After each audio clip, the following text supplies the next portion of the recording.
ladies and gentlemen. My name is Bojan Furlan. I'm coming from University of Belgrade, and the title of my talk is the role of semantic similarity for intelligent question routing.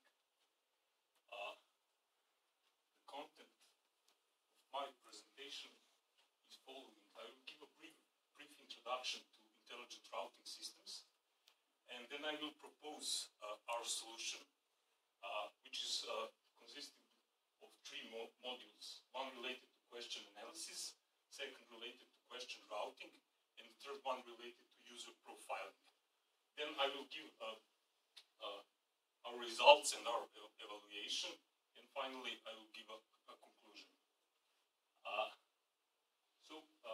First, what is IQRS, or Intelligent Question Routing System?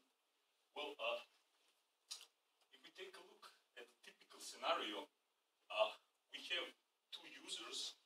On your left-hand side is the user which has a question, and on your right-hand side is a user that can give an answer to that question. And in the middle is a machine, intelligent question routing system. So, how this scenario goes? Well, first user types a question and send it to the system. System has to understand information need from that question, and then to find the right person for that question. And finally, it has to forward the question to the right user. The rest of the task is on human, to understand the question and to give an answer to that question. So the difficult intellectual part of giving an answer is still on a human, but the tedious one, to finding a right person, is on a computer, on a machine. So on both sides we have users, and between them is an intelligent question routing system. What are the issues related to this domain? Well, the first one is how to identify information need from the question, or how to profile a question. Second one is how to find competent users for this question, because we want to send to a competent user, not to anyone, this question. And the third one is how to profile users' knowledge, or to identify competencies of the users, in order to we can do this question routing. So here I will show briefly an anatomy of one IQRS system. Typically, IQRS system is consisting of two parts. One is related to question processing, and the other one is related to user profiling. So, question processing part is working like this. For a new question, we send it to the question analysis module, which has to extract information need from that question. After that, it sends that to a matching and ranking module, which has to match this question or its information need with available user profiles. And also we can use some additional information in order to do this ranking. After this, the output of this module are ranked users. So we can pick, for instance, the first one or top N users and forward them question. And then we have to wait in order to get an answer. If there is an answer, okay, we go to question to answer processing module. If there is no answer, okay, we pick another one from our list and send a question. And also we have this user profiling part, where the main component is a user profiles repository. So based on answer and question processing, we can make a user profile. And also for a new user, we can do some initial user knowledge profile. Okay. So why this talk has a title with semantic similarity? Well, basically, we can do matching between words, either in semantic way or in an exact way. Semantic similarity calculation or semantic matching can give us better results. If we take a look at one example of synonyms, words that have the same meaning but different form, exact matching cannot succeed to compare these words. For instance, if we have two words same in the meaning, intelligent and smart, exact matching would not match them, but semantic matching would match them. So the main focus of this research was calculation of semantic similarity between question and the user profile, and on the other hand, how to extract information in semantic way from question and answer. So, first part is related to question analysis, first module. So we have to answer how to identify information need from a question. Well, what are the problems with automated question processing? Well, first, questions are usually short. We don't have a lot of information. Also, questions may be ambiguous. And second, tools generally can be imprecise. So we can omit some valuable information. And it's crucial if we fail in this step, the rest of the process is purposeless because, you know, we will send to the wrong person the question. So, our proposed solution to this problem, we call it question visualization. Basically, it is an interactive user interface where we have automatic text processing on one side, and we have ability of manual correction of results by a user. So if tool omits something, user can improve results. As you can see, this is the part of that module, of that user interface, where user can type a question and tool can provide, can extract information. Basically, it can extract concepts from that text. And user has an ability to add or remove some concepts within this concept cloud. I will say a little bit more about that. Also, for a visualization of extracted information, we use tag cloud visualization, or we call it concepts cloud. Why cloud? Where we have a cloud of a lot of concepts, and basically, this is how we presented them. The more significant the concept is for the question, the bigger font size it has. So, user can particularly increase or decrease also the weight of some concept which is extracted from the question. So, in this way, we are giving, how to say,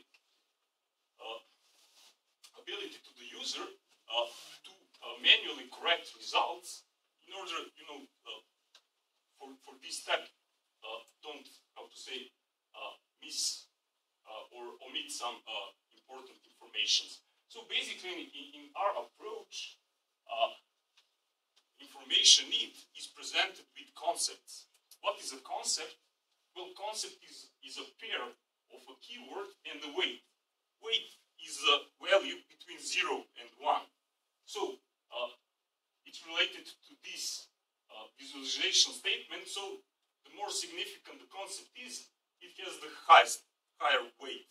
If it's not that significant for the question, it has a lower weight.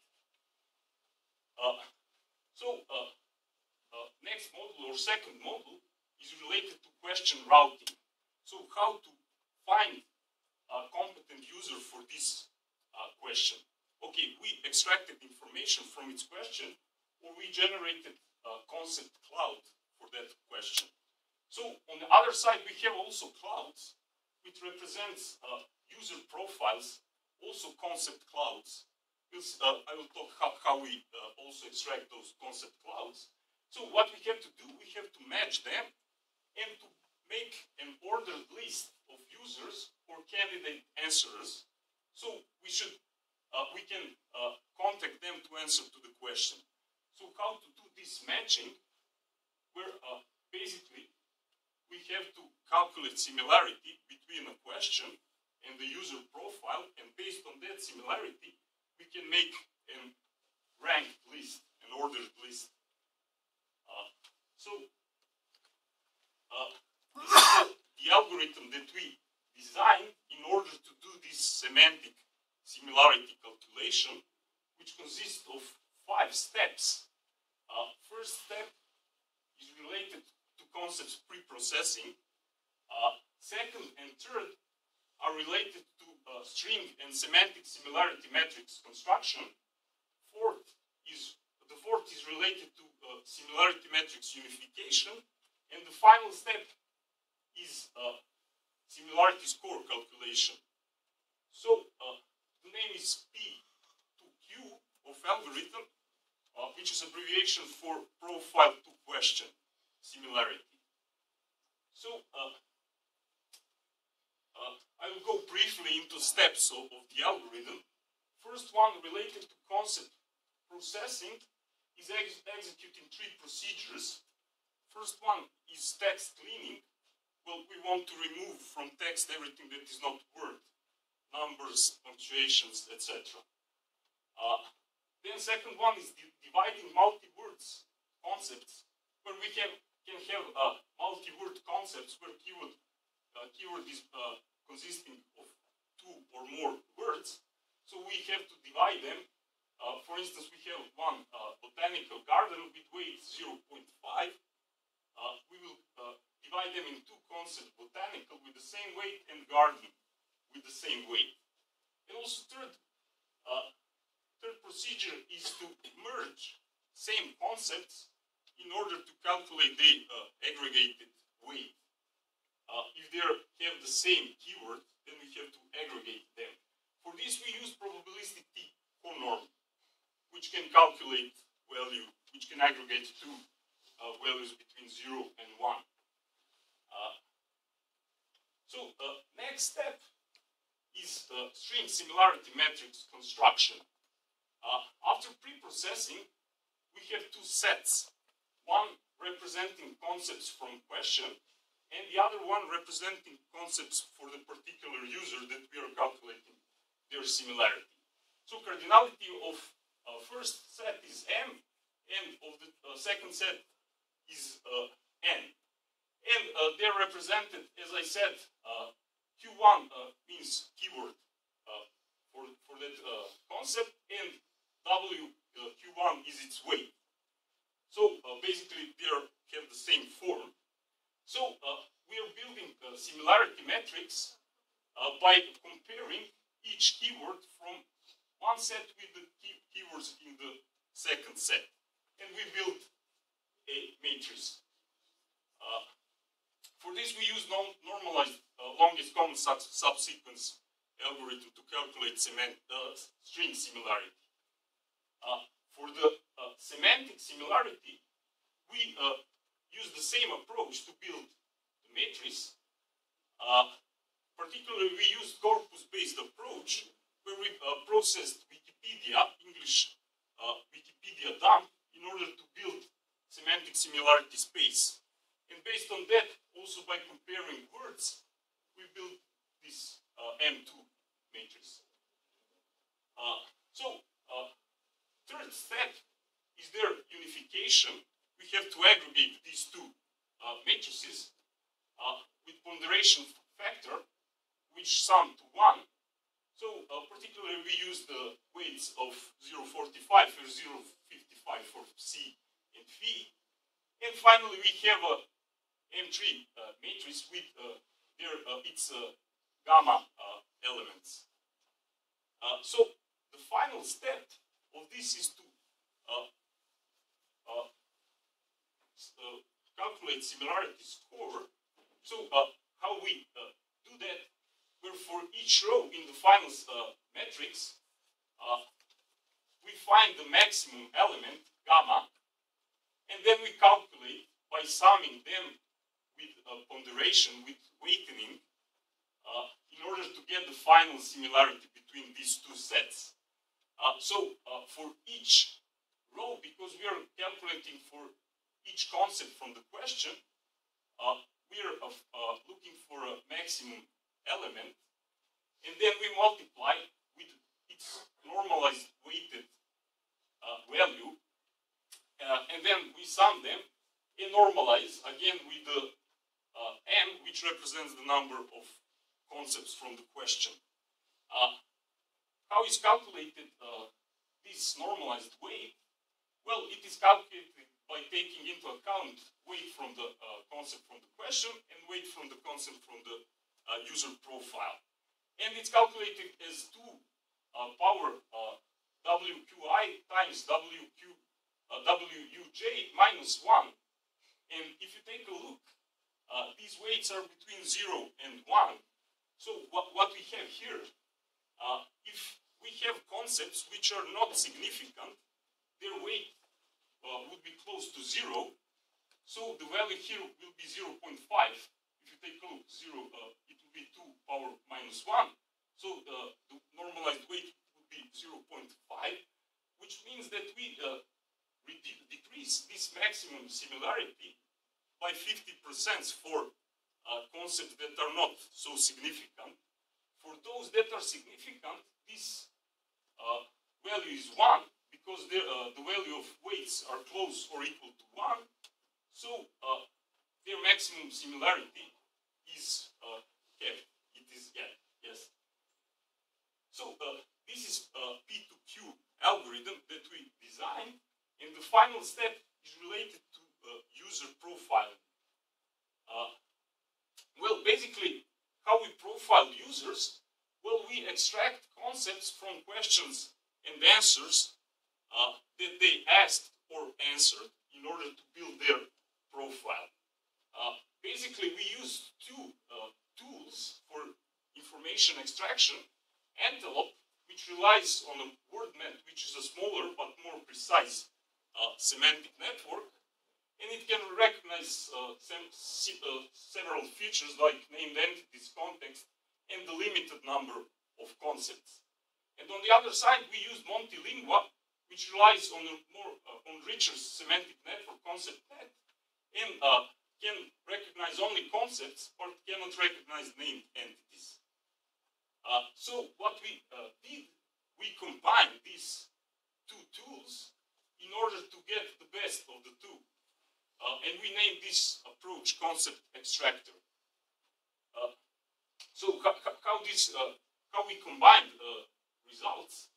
Well, to combine extracted concepts, if we only found if only one tool output that concept, we retain its weight. If otherwise, if both tools, 2 minutes, you have. Oh, sorry. I will increase the speed.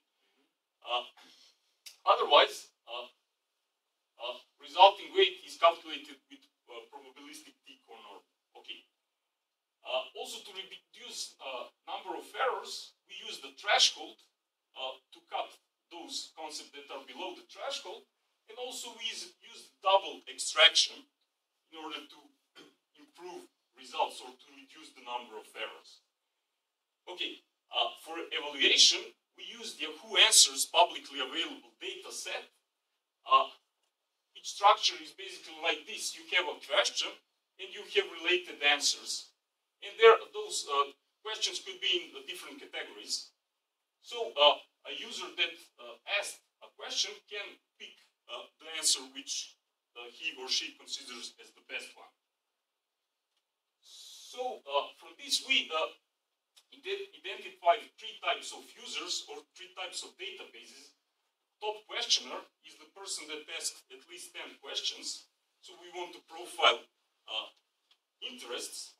Top answerer is the user that best answered at least 10 questions. And the top questioner is the one that at least asked 5 questions and best answered 5 questions. And also based on its origin, we extracted 3 concept types related to question, answer, and thread. Thread means question with all related answers to that question. Also, okay, for the data set, we profiled by 10 questions each user, and to assure quality, we only look at questions which have at least 5 responses. Why? Well, they're not trivial, and they probably attract attention of other users. Time is over. Okay. Sorry. I'm sorry that I missed. One or 2 minutes, please. Okay, okay, okay. These are the steps of evaluation which we did. Okay, 1 minute. We created profile for each user, then get additional question, and then calculated similarity between them. And finally, we ranked users and calculate MRR and precision at them. Okay, for evaluation, because I don't have time budget, I cannot go to details here. We also experimented with other approaches. And these are results. This is just a part of results that we have.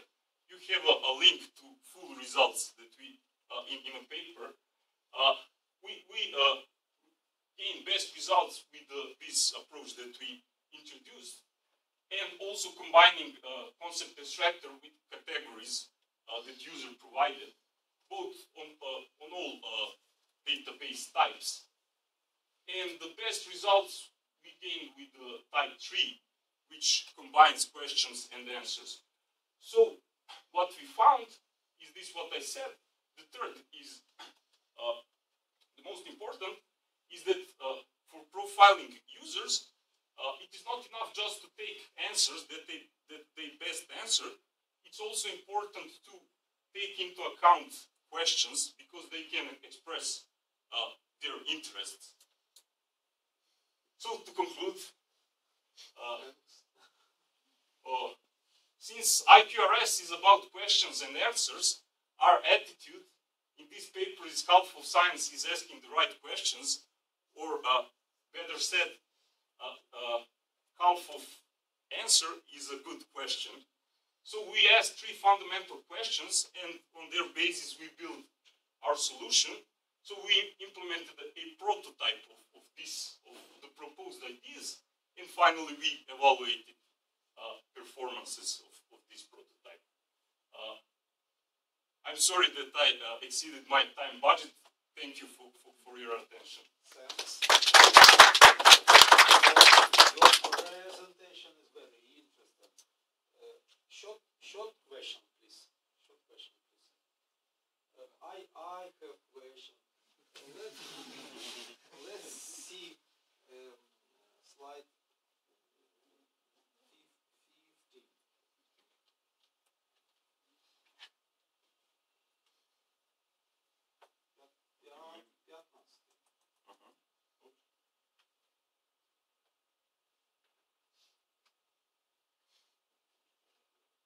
Short question.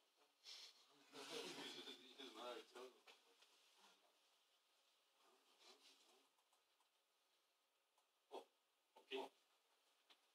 It is a set. Yes.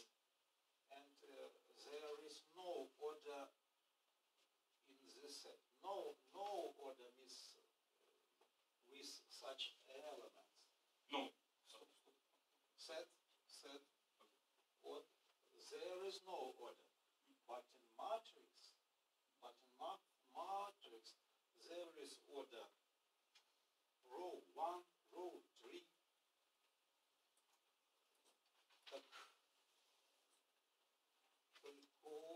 Collision. No order. Order. 1, 2, 3. 1, first, second, third. It is no set. It is ordered set. Chain. What I meant by set, for me, it was only important to compare each word from one set with each word in another set. Question. If I interchange 2 rows, it is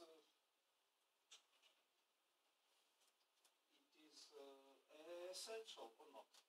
No, it's not essential. I only use this to, to show that I calculated similarity between each word from one set with each word from the other set. For my approach, I'm just looking for a maximum similarity. That is, I didn't have time to explain all details about the algorithm. This is the improvement that I'm introducing here because I'm looking just for a maximum similarity. It is, how to say, it's related to one class classification problem. So I'm just searching for a maximum similarity to find for this concept from the question. This okay, but just to say, this algorithm was inspired by short text similarity algorithms, but it is different because there we need to find is some text similar or is it not. Here I don't search for user that is not similar, just for the one that is best, that is how to say most similar to the question. So that's why I use this. You introduce matrix. Matrix. Yes, sorry for this structure. I used that as I found it as the best way to explain what I wanted. But matrix. Yes, function, it is matrix. Function two argument question and profile.